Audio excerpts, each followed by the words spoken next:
Hello there guys, welcome back to Younes Talks Football, welcome back to a brand new video. I hope all of you are doing well today. A win's a win, innit? I mean, we don't make it easy for ourselves, but bloody hell, I mean, 3 points in the bag. A little too tense for my liking, I gotta be honest, a little too tense, especially towards the end there. I don't think that was necessary. I don't think it had to get to that point. But there were things as well that, should I say, we done well for ourselves. And we had circumstances that went against us, which I'm going to come to. But overall, it's a good win away. And it's 3 points. And that means that now, as it stands, Chelsea are third, 1 point behind City, 6 behind Liverpool, if I'm not mistaken. I think that's the case. Or 5. It's 5 or 6. I think City are 5 points behind Liverpool. I need to go back and check. But we're in a good position. And we've gotten the win. And like I said, for big parts of that game, I thought we actually played well. And I thought we were good. Leicester, at the end of the day, look. It was like I said in the preview yesterday. I didn't expect a big test. But you can't disrespect them. And this is where, again, I don't look more towards Leicester. I look at us. And I look at how maybe towards the end we were starting to... starting to get a little bit... You know the meme, I don't get nervous, but I'm feeling a little shaky, you know what I mean? Like, that's the sort of... that's the sort of vibe that I was getting. And... it goes to the wire and you just feel like, oh my God, what if? Well, we got it over the line, so that's the most important thing. We started the game off pretty well. I thought the lineup was a little bit shaky. Talking about shaky, the lineup was a bit shaky. I saw the lineup and I'm thinking, hang on, who's playing right back? That was my first concern. I'm like, hang on, who's playing right back? Turns out it was Fofana. With Cucurella on the left-hand side inverting, and then the back three, the back four, missing Cucurella, becoming a back three, was kind of the way that it was moving. And Cucurella, I thought, was class. Can we just give a little mention to Cucurella? I like players that show consistency, right? For me, that's important. We need to see a level of consistency. And that's where I begin to praise players. I begin to praise players when I see consistency, right? That's when they get into my good books. I don't see one good game, 2 good games and go, oh my God, he's unbelievable. That's not me, right? And sometimes I get criticised for that and I'm happy for that. Cool, criticise me, I don't care. Because for me, I need to see levels. So seeing consistency is important, especially for a club like Chelsea Football Club. Cucurella is delivering on consistency now. As far as I'm concerned, our best defender. Without question, our best defender. In terms of game after game after game. So I thought he was class. And even when he's moving forward, even defensively, he's getting himself back into positions well. He's getting stuck in well. He's winning his duels well. He's quick on the ball. He's quick with his thinking. He's doing that well, so fair play. The way we're moving the ball forward, I thought was absolutely fine. And in big portions of that game, I was actually quite happy with the way we were advancing the ball. We weren't really going backwards as much as we have done in previous games. Except for maybe towards the very end where we started to see that maybe it's time wasting, I don't know. But we got that first goal. And this is where I get to praise another player. And I get to say, I asked... Yesterday in my preview, I asked Nico Jackson, please score tomorrow. This is a game where you have to score, right? I'm setting, like, from a striker's perspective, I'm setting expectations game by game on where I expect him to score and not score, right? So if he doesn't score, it's okay. But there are games where I'm going, nah, Nico, you got to score today. And I said that in my preview yesterday. I said, you got to score. And what does he do? He scores. So, Nico, keep it up. And this is why I make the point about consistency. Because now we are starting to see some sort of consistency from Nico Jackson in terms of getting goals. Even assists. He's got 3 assists this season, I think. But I think he's already on 8 goals this season. 8 or 9? I think it's 8. All competitions. Keep it going. we're only just about to hit December. 8 goals on there, cool. Maybe by May, he might end up with plus 20. 22, 23, 24. If he does, I'm happy, right? I'm happy. So, fingers crossed, he keeps that up. But he was getting himself stuck in, and it was a good goal. It was a good goal because it was very, I want to say, unlike Nico Jackson. Do you see how he won that duel?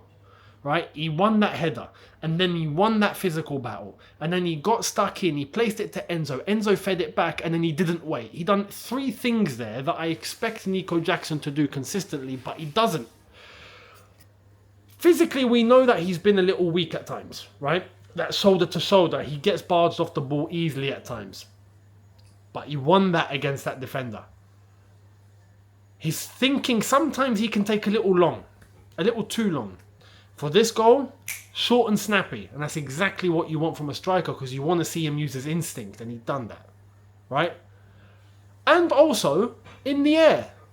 Winning that first ball in the air. A striker needs to have that presence, and he showed that in that first instance. So, a very good goal from someone like Nico Jackson. Very happy with that goal. After that, I've got something to say. This is where we turn away from Chelsea. This has got nothing to do with Chelsea. This has got everything to do with Leicester and the referee. All right? Leicester, I thought today were very dirty. Now, it's the Premier League. I expect that. I don't want to be one of those guys that go, oh no, we got to be soft. Like, I expect some physicality, yeah? And I want some physicality. I want to be able to play teams that are going to get stuck in and whatnot. Cool, because that's the foundation of English football. We're known for that. We are known for being that league where you come in, you could end up with a leg broken. Not a problem. We are losing that. Bit by bit, we're losing that, and we're losing it quick. So I don't mind physicality. I'm all for it. But Leicester today will go into another level. And then on top of every single bad tackle or challenge they make, the referee makes a decision against them, and then they all start complaining. What are you complaining about? You know what you've done. Shut up. Shut up. If you're going to give it, you're going to have to take it. It's as simple as that. So you're giving it large, and you're giving it large proper with some crazy tackles. They should have been down to 9 men by the end of that first half, especially Ndidi. Ndidi with that challenge on Cole Palmer. I'm sorry. How VAR has not given that as a red? They've given it as no foul play. No foul. If that's no foul play, we might as well start playing rugby. Forget it. Let's put football away. It's done. We stop playing football. Get the rugby balls out. Let's start playing rugby. Because I'm sorry, and even in rugby, that's not allowed. You can't do that. Do you know what I mean? It's ridiculous. The referees, the PGMOL, the VARs, everybody, all of you should be done for fraud because you're all impersonating referees. You're not referees. None of you got a clue what you're doing. It's a joke. It's an absolute joke. And again, I go back to that same point. Consistency. We want it from players, but I'm sorry. We need it from referees as well. And the VAR and whoever's in that box watching the game or pretending to watch the game and pretending to know what's happening and making some crazy decisions, I think it's ridiculous. So, overall, in that regard, Leicester should have been down to at least 10. At least. But I'm not saying that, we absolutely should have played against Leicester down to 10. Like, I don't mind playing against Leicester with 11. Not a problem. We still beat them. It's fine. That's not a problem. But just for the principle and what is right, what are the VAR and what is the referee and what is the PGMOL doing? All of you lot are clueless. Absolutely clueless. So that's that. After that, moving forward, I think it was pretty straightforward. It was Chelsea more not really putting their chances away. We really, we had a couple. There was the goal that was ruled out. There was the Nico Jackson shot saved by the keeper. He should have squared it. He went for the shot. I'm not going to blame a striker trying to score a second because he could have. If he had gone higher, not low, he might have put that in the top corner. But he went low, so the keeper saved it. Went out to Cole Palmer. Cole Palmer tried to take the shot. Hits Madueke on the way out as he tries to jump. That's one of those things that can happen. It can happen, but I still go back to Nico and say you should have squared it, but it's fine. I would rather have a striker who is a little bit selfish than to have a winger that's a little bit selfish, because the striker is the one that's meant to be scoring goals. So It happens. Apart from that, second half, pretty straightforward. We know with Sanchez it was starting to get a bit tense towards the end of the first half, right? But there wasn't any major clangers, thank God. I say thank God there was no clangers, because you just never know. But coming towards the end of the second half, things started to get tense. We were only, we did get the goal with Enzo Fernandez, and that was a good goal. Fantastic. With ball into the box by Cucurella, Caicedo to Cucurella, ball into the box, picks out Nico Jackson, and I'm happy because in the air, we're normally rubbish.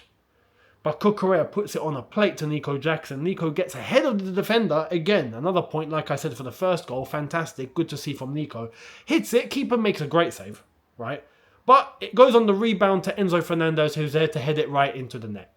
Fantastic. And Enzo Fernandez, I thought, played really well today. Enzo, I thought, played really well. Caicedo, I thought, played really well. Especially defensively, I think he done more of the dirty work. Enzo, moving forward, looked quite good today. João Felix, I thought, had a very good game. I thought he was present and he was there. And he did bring an element of creativity that I think we do lack going forward. And I think that alleviates a little pressure off Cole Palmer and of Nico Jackson as well. So that's something that we can, I think, start to think of using from now on and see how we can make it work. The wingers overall, look, Pedro Neto needs to come back into this team. Madueke, I thought, was there. But I think he's just too wasteful. The end product is just too wasteful. So we'll see. When Pedro Neto comes back, Sancho did come on for a few minutes. We'll see if he's going to pick up fitness and see if he can start playing on that left-hand side maybe. But it was João Felix on that left-hand side for a big portion of the game. So overall, look, I think going forward, I think it was fine. I thought we played well. Nothing else to really say. The penalty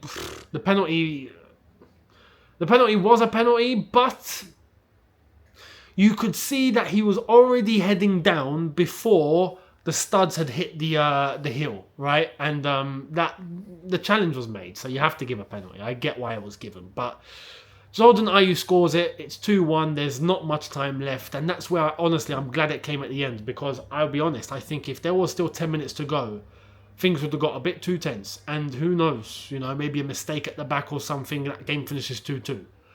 So I'm glad that we've taken away 3 points. Basically, more of the story is, I thought we played well.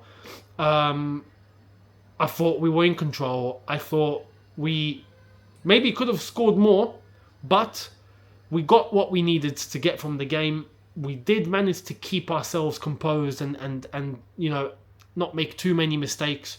So we leave with 3 points, 2-1 win, happy days, we move on to the next. Hopefully we can build up a run and some consistency from here on out. We'll see. We are third, like I said, with 1 point behind City. I don't ask for favours. But on this one I'm going to say a little reluctantly. Tottenham, I'm not asking you for a favour. But it would be nice if you could win today. Yeah, simple as that. Because Tottenham are far back, so I don't care. If they beat Man City today, then things are starting to get a little tasty, and hopefully Arsenal drop points. We'll see. But let me know what you think in the comment section below. Our next game is Conference League, if I'm not mistaken. So preview will be up for that. Review will be up for that. I will see all of you tomorrow for a brand new video. Make sure you guys are here. Subscribe if you're new. Notification bell on. Much appreciated for watching. Like I said, all thoughts and comments in the comment section below. I'll see all of you tomorrow. Have a good one, people. Look after yourselves. See you in a bit. Take care. And peace.